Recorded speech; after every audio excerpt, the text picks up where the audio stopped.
What's up, food fans? I'm gonna be creating a gigantic coconut out of cake.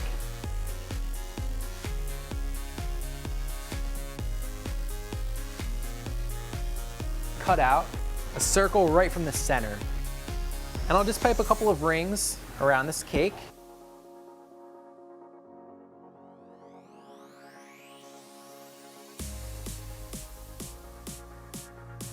And then I'm gonna place it just like kind of slightly off center, just so that the coconut kind of sits to the side and looks a little more natural.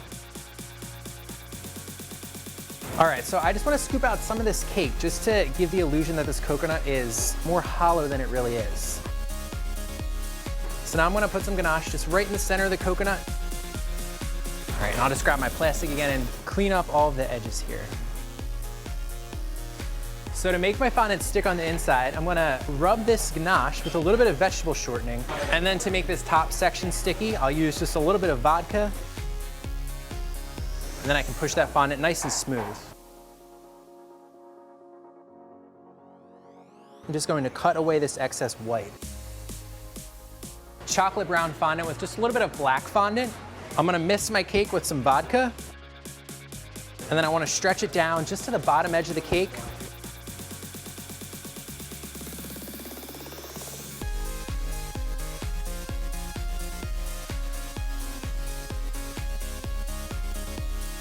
So I'm just gonna make an edible oil paint with some nice rich cocoa powder and a little bit of vegetable shortening. I'll go back with some dry cocoa powder. All right, so I'm ready for a slice of coconut cake. It's tropical.